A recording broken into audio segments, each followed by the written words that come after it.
Javobsiz qo'lingizga asbob yarashibdi judayam siz bor. Nima chalasiz o'zi, nima bu tormi? Sizniki tormi? Sizniki tormi? Meniki tor. Yigitcha turmaro, qariniki qaymoq. Yigitcha turmaro, qarini mehri qaymoq. Lekin bitta qizda hamma ko'zlar. Tanasiga topilmas so'zlar. Nasi jani turishini qara, qarashlar pala, qo'lida tana. Ko'zda ko'rib uni xorida ko'rishi yana. Hayollarim endi faqat senga bo'lar fana. Ko'rib turganingizdek, fahsh, buzuqlik va behayolik targ'iboti avjida. Buning muqobilida esa bolalarga milliy qadriyatlarimizni o'rgatayotganlar turli bahonalar bilan qattiq jazolanmoqda. O'zbek ziyolisi, yozuvchi va tarjimon Nurulloh Muhammad Raufxon yozganidek, dinga chaqiriqdan ko'ra buzuqlikka chaqirish qulay bo'lib qolgan. Chunki dindor yoki dinga chaqirgan kishi qamalsa, birato'la 15 yilga ketadi va yuqori sud idorasi hukmini o'zgartirmaydi. Buzuqlar yoki buzuqlikka chaqirganlar nari borsa 15 kunga hukm qilinadi. O'shanda ham yuqori sud idorasi qo'sh tirnoq ichidagi bechora buzuqlarni darrov ozod qilib yuboradi. Noto'g'ri o'lchovlar esa jamiyatda fahsh va buzuqlikning ildiz otishiga sabab bo'lmoqda. Keling so'nggi 2-3 yilni tahlil qilamiz. Tahlil jarayonida esa qandaydir oldi-qochdi gaplarga emas, faktlarga suyanamiz. And the Oscar goes to Anora. 2025-yil bahori. O'zbek fohishasi haqidagi film dunyoni zabt etib, Oscar mukofotini oldi. Millat sharmanda bo'ldi. Ushbu voqea qandaydir bir stendapchining ulama kiprik taqsam o'zbek fohishalariga o'xshab qolaman degan mojaroli gapidan 1 yil o'tib yuz bergandi. Yani ben sadece gariban bir yörük kızıyım. Hiç olmadı değil mi yani? Yörük olarak yapamadığım 2 şey var. Biri mağduriyet, diğeri de ipek kirpik. Özbek orospulara benziyorum.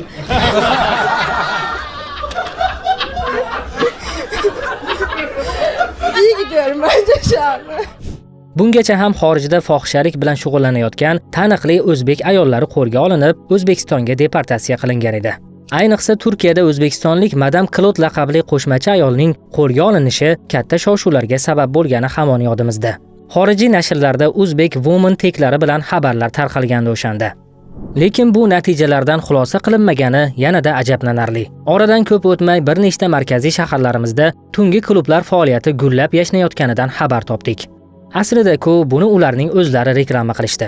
Tungi klublardagi qizlarning ketiga shapaloq urish trendga chiqdi. Ijtimoiy tarmoqlardagi keskin e'tirozlardan so'ng ayollarni sotiladigan buyum sifatida targ'ib qilganlar mayda bezorilikka qo'l urgani aytilib 3-4 kun dam oladigan bo'ldi. Tungi klub biznesi esa ayni damgacha o'zining avjidan tushmayapti. Xuddi shu orada yangi qonun bilan Jinoyat kodeksining 229-prim 2 moddasiga qo'shimcha band kiritildi. Unga ko'ra diniy tashkilot boshqaruvi markaziy organning ruxsatisiz voyaga yetmagan shaxsga diniy ta'limotdan saboq berish, xuddi shuningdek voyaga yetmagan shaxsga xususiy tartibda diniy ta'limotdan saboq berish bazaviy hisoblash miqdorining 50 baravaridan 100 baravarigacha miqdorda jarima yoki 360 soatgacha majburiy jamoat ishlari yoki 3 yilgacha axloq tuzatish ishlari yoxud 1 yildan 3 yilgacha ozodlikni cheklash yoki 3 yilgacha ozodlikdan mahrum qilish bilan jazolanishi belgilandi. 18 yoshgacha bo'lgan bolalarga diniy ta'lim berishning hech bir qonuniy yo'li bo'lmagan jamiyatda diniy ta'lim jinoyatga aylandi. Sodda qilib aytganda, sizga tanlash uchun faqat bitta variant qoldi. A variant. Bolalarga islomdan saboq berib bo'lmaydi. Bu mantiqsizlik ham 2026-yilga kelib o'zining cho'qqisiga chiqdi. Diniy qo'mitaning tasdig'idan o'tgan ma'ruzalardan foydalanish uchun ham qayta ruxsat olish haqidagi gap-so'zlar paydo bo'la boshladi. Buni ko'chadagi pistachi xotinlar emas, shaxsan din ishlari bo'yicha qo'mita bosh mutaxassisi Zokirjon Mardonov ta'kidlab chiqdi. Aslida O'zbekiston Respublikasi hududida diniy materiallarni tarqatishingiz uchun din ishlari bo'yicha qo'mitaning xulosasini olishingiz kerak. Lekin biz indamayapmiz. Instagramingizga, Telegramingizga yoki qanday shu gruppaga turli xil domlalar mavzusini tashlaysiz, Shayx Hazratlar mavzusini tashlaysiz, Rahmatilla Termizni ham tashlaysiz. Aslida diniy qo'mitaning ijobiy xulosasini olmasdan turib tashlashga hech kim haqli yo'q.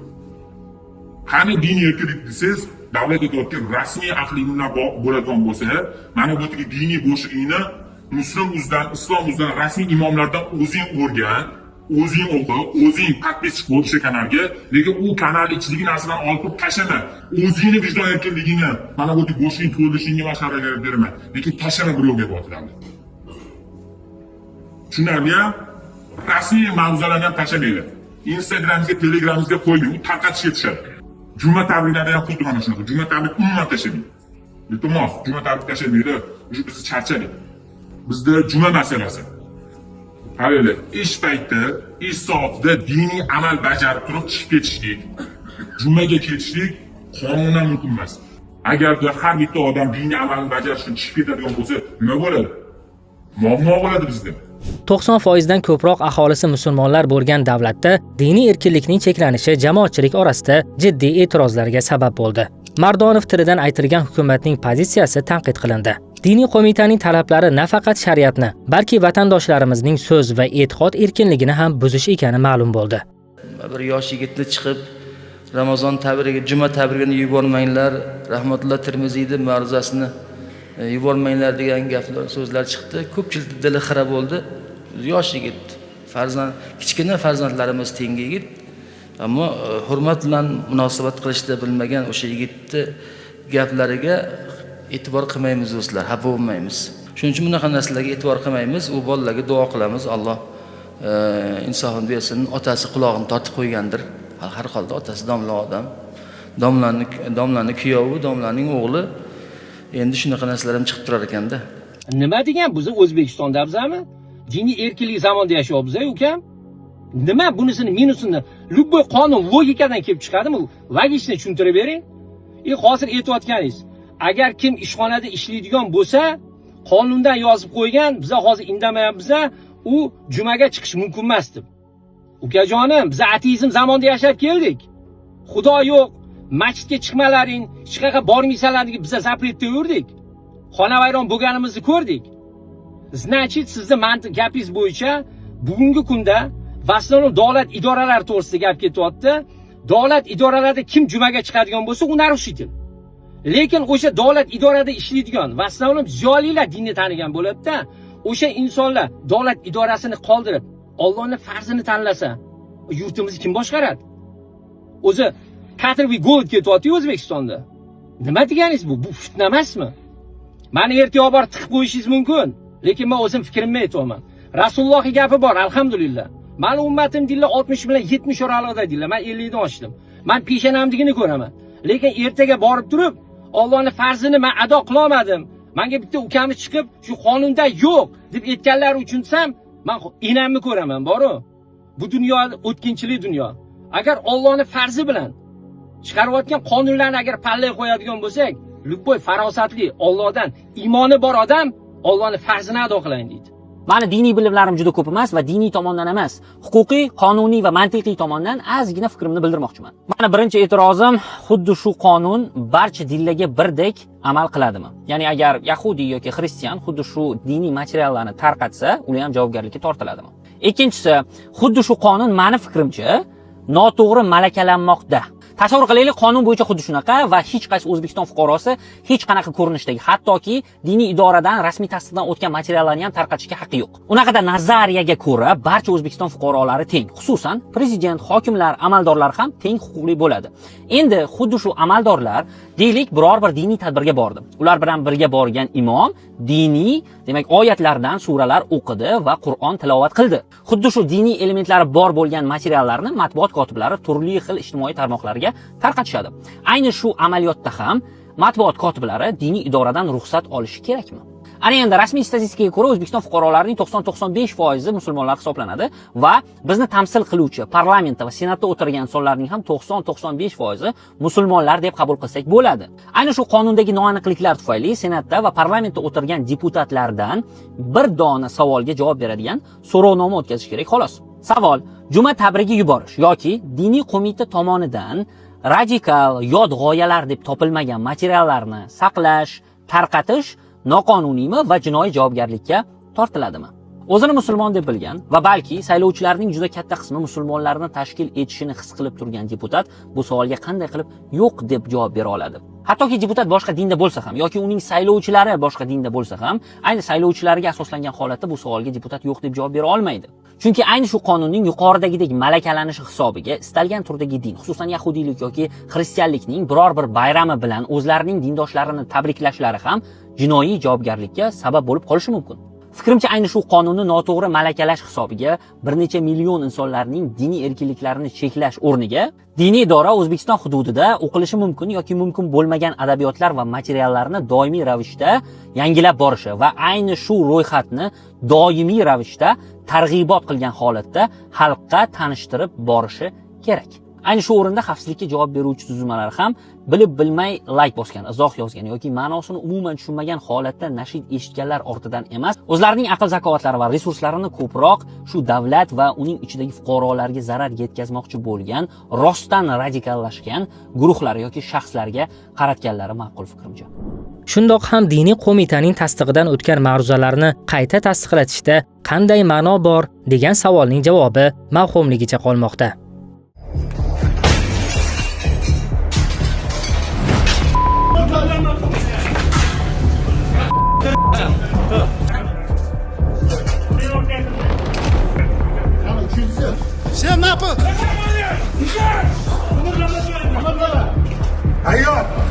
Joriy yilning yanvar-fevral oylarida respublikada kriminogen vaziyatni barqarorlashtirish yuzasidan 6025 ta maxsus tezkor tadbirlar amalga oshirildi. 806 ta tong tadbirlari, 2876 ta tintuvlar o'tkazilib, tezkor tadbirlar davomida jami 45 ta uyushgan jinoiy guruhning noqonuniy faoliyati bartaraf etildi. Tadbir davomida 116 ta tovlamachilik, 315 ta noqonuniy qurol bilan bog'liq 86 ta qimorxona tashkil etish va 40 ta odam savdosi, 790 ta orttirilgan immunitet virusi infeksiyasini tarqatish, fohishaxona saqlash kabi jinoyatlarni sodir etishgan. Qidiruvda bo'lgan 533 nafar shaxslar ushlanib, ularga nisbatan jazo muqarrarligi ta'minlangan. Shu kunlarga ham yetib keldik. Bizning emas, Ichki ishlar vazirligining ma'lumotlariga ko'ra, birgina 2026-yilning yanvar-fevral oylarida O'zbekistonda 790 ta SPID infeksiyasini tarqatgan fohishaxonalar aniqlandi. Bu esa fahsh va razolat targ'ibotining kuchayishi, yaxshilik elchilari, ziyolilar, jurnalistlar, diniy ulamo va hur fikrli kishilarning qo'li bog'langani, ovozi o'chirilgani oqibatidir.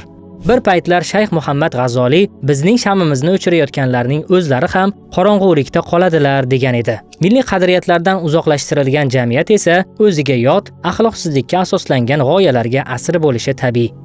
Prezident ta'biri bilan aytganda, farzandlarimizga nur Qur'on o'rgatish orqaligina ularni bu tinchlik niqobidagi hujumlardan omon saqlab qolishimiz mumkin. Nima uchun men bu gaplarni aytayapman? Bitta narsani bilinglar. Islom to'g'risida men Birlashgan Millatlar Tashkiloti minbardan aytdim. Dinimizni pokligini, nurafshon dinimizligi to'g'risida Islom tashkiloti majlisida aytdim, Shanxay tashkilotida aytdim. Nima uchun buni aytayapman? Biz kimda avlodi biz? İmam Al-Buxoriy markazi tuzdik, Toshkent sivilizatsiya markazi tuzdik, Islom akademiyasini tuzdik. Mana hajga boradi odamlarimiz. Butun dunyo boradi. Shunday O'zbekiston o'tgan joyda madaniyat bilan ilmni hidi kelish kerak. Kechirasizlar, u tijoratmi, ibodatmi? 50% tijoratga borib magazin yuradi. Bu qaysi davlat? O'zimizni emas, bobolarimizni sharmanda qilyapmiz. Alhamdulillah hammamiz musulmonmiz. Men nima uchun Al-Buxoriy markazini tuzdim? Hadisshinos maktabini tuzdim hamma yerda. Nima uchun? O'qish uchun, o'qitish uchun. Nima uchun akademiya tuzdim? Biz 20 yil, 25 yil bu teologlarni tayinlamadik. Bir boshqa musulmon davlatlari bizdan oldin ketdi. Bir paytlari O'rta Osiyo, Qozog'iston musulmonlar idorasi O'zbekistonda bo'lgan. Qanday ulamolar bo'lgan, qanday olimlar bo'lgan edi. Qani ular hozir? Mana televizorda ko'ryapsizlar, men shunday qildim, Qur'onni o'qish bo'yicha, Qur'on bilan o'qish bo'yicha musobaqa qilyapmiz. Nimaga? Qur'onni eshita bilish u ma'naviyat, ma'rifat u. Hech qachon yomonlikka da'vat qilmaydi Qur'on. Agar shuni eshitira olsak, bu muvaffaqiyat bo'ladi. Elimizga nur keladi. Nur keldirish uchun nima qilishimiz kerak? Biz kitob o'qishimiz kerak, tartib menga kerak, intizom kerak. Mana shu dinimizga bo'lgan muhabbat, ehtirom kerak. Ana shuni biz joy-joyiga qo'yayotgan vaqt soat keldi. Bir-birimiz bilan ilm bilan musobaqa qilaylik. Bilim bilan musobaqa qilaylik. Nurli turib, bir domla turib, shunday doktor nauk professor bo'lsa, ilmni Imom Al-Buxoriyning palon kitobini, palon bandini tashviqot qilsa, qanday yaxshi bo'ladi. Kim bizga buni o'rgatish kerak? Faqat o'zimiz Bugun bo'lmasa ertaga kech bo'ladi. Ana shuni hammamiz bilishimiz kerak. Zamon shuni talab qilyapti. Balki bugungi kunda qonun chiqaruvchilarimiz diniy ta'lim masalasida haddan ziyod ehtiyotkorlik yo'lini tutib, rivojlangan davlatlar qonunchiligiga suyanishayotgandir deyishingiz mumkin. Keling shuni ham muhokama qilamiz. Dunyoning eng rivojlangan davlati deb aytiladigan Amerikadagi vaziyatga nazar tashlaymiz. Musulmonlarga qarshi urushlari bilan tanilgan AQShda ham xususiy diniy maktablar soni juda ko'p. Jumladan islomiy markazlar qoshida ham islomiy ta'lim maktablari bor. Ana shunday maktablardan birida farzandlari o'qiyotgan bir vatandoshimizning aytishicha, bunday xususiy maktablarda fanlar davlat tasarrufidagi maktablarga nisbatan sifatli va yaxshi o'rgatilar ekan. Maktabda tush vaqtigacha diniy ta'lim, Qur'oni Karim va hadislar o'qitiladi. Tushlikdan keyin esa odatiy fanlardan dars beriladi. Amerikadagi masjidlar qoshida Qur'on kurslari ochilgan bo'lib, bolalar peshingacha maktabda o'qib, tushlikdan keyin diniy ta'lim kurslariga qatnashadi. Germaniya, Turkiya va hatto qo'shnilarimiz Qozog'iston va Qirg'izistonda ham bolalarning diniy ta'lim olishi borasida qandaydir taqiqlar mavjud emas. Yosh avlodga uzoq tekshiruvlar va ruxsat bilan chop etilgan Qur'on darsliklarini o'rgatayotganlarning ta'qibga uchrashi esa aql bovar qilmas hodisalardir. Bu kabi o'rinli mulohazalardan so'ng bizga osmonimiz musaffo, tinchlikni qadriga yetaylik deyshadi. Chindan ham bugun dunyo notinch. Yer yuzining turli nuqtalarida urush olovi yonmoqda. Hatto O'zbekistonga yaqin bo'lgan Eron ham xalq va hukumat istamasa-da urushga tortilmoqda. Alloh bergan tinchlik ne'matini qadrlash kerak. Faqat qadrlash osoyishta damlardan unumli foydalangan holda kuchli millatga aylanish bilangina bo'ladi. Savol tug'iladi. O'tgan yillar davomida millatni kuchli qilish uchun jiddiy ishlar olib borildimi? Biz haqiqatda qudratli davlat bo'ldikmi? Yoki aksincha, yoshlarni zaiflashtirish, irodasini sindirish uchun qimor, fahsh, ichkilik va giyohvandlik targ'ibotiga zo'r berildimi? Amaldorlarimiz Amir Temurning agar tinchlik istasang, urushga tayyor tur degan iborasini takrorlashni yaxshi ko'rishadi. Xalqaro voqealar bugun yoshlarning ma'naviyatini buzishni to'xtatib, ularni kuchli islomiy mafkura asosida tarbiyalash naqadar muhim ekanini ko'rsatmoqda. Falonchi oyning qo'shig'i, kiyinishi yoki klip orqali fahsh yoyish esa bu tinchlikdan foydalanib kuch yig'ish emas, xalqimizning bor kuch-quvvatini ham so'rib olishdir. Tarixga nazar tashlasak, qachonki ummat o'z dinini o'rganib, unga amal qilganda, o'shandagina g'alaba qozongan va haqiqiy taraqqiyotga erishgan.